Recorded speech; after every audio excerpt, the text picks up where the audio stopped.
the sugar mill at the top of Cotton Valley. This property is made up of multiple parcels.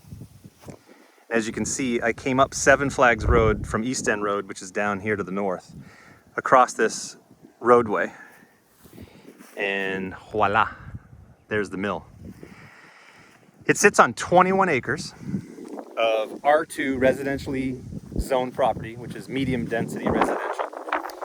It would be perfect for a family compound, private residence, or even a development. You could do a planned unit development or a subdivision with multiple homes. You could also just purchase the mill itself, build your home, pool, guest house, driveway, car park, etc., and then sell off pieces around the perimeter. There are 3 distinct accesses to the property. One to the west, which I drove in on. One to the south, this way.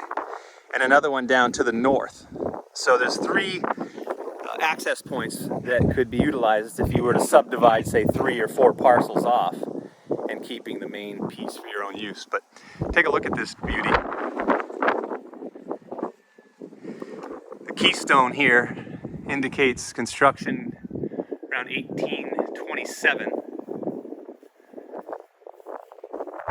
And as you can tell, it's in excellent condition. As you enter the main arch here, you've got a picture window, so to speak, looking due east. And then you've got a long opening here, which ends with an arch at the top. And then, of course, I'm looking straight up.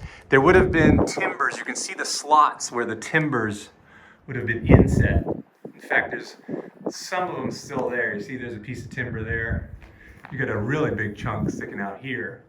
But those would have all created a floor. There was basically floor joists. And that would have been a floor where they would have serviced and maintained the sugar mill windmill, which would be up at the top, catching this beautiful breeze that comes out of the east almost every day of the year. So this is looking due east, now over to Buck Island. And a little hazy today, but you can see St. John there and Tortola.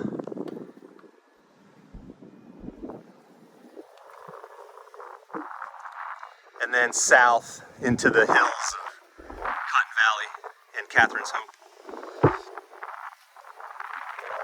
But it's interesting to see how these were built. Depending on the location on the island, they would use different stones and pieces of coral that were available in that area. So undoubtedly, when they were building the foundation, they would use what was here, but they would also have to bring other pieces, especially for arches, because the sandstone was likely not here. This is sandstone.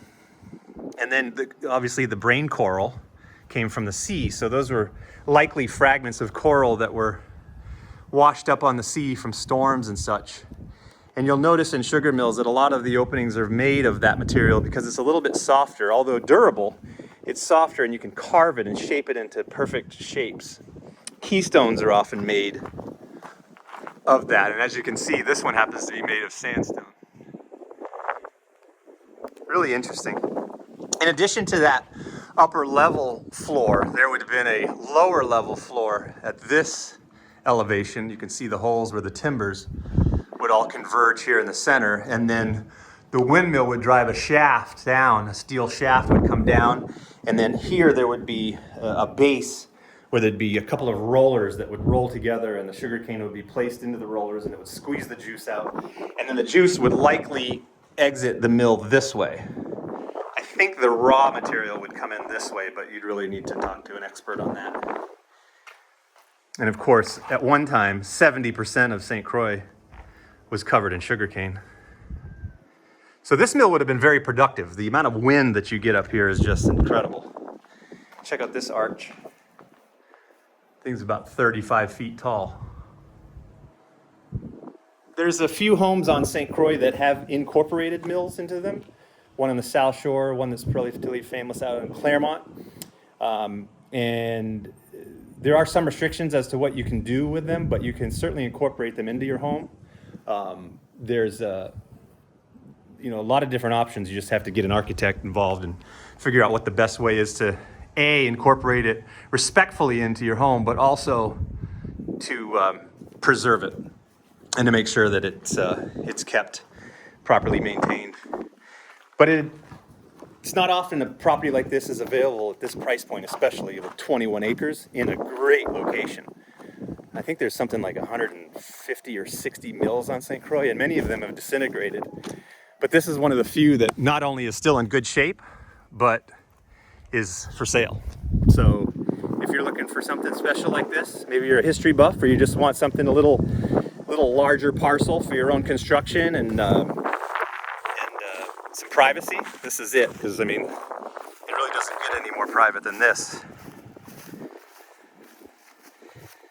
So if you want to check it out, give us a call. Or if you're just out and about exploring, look us up online and come check it out on your own. Have a great day. Bye-bye.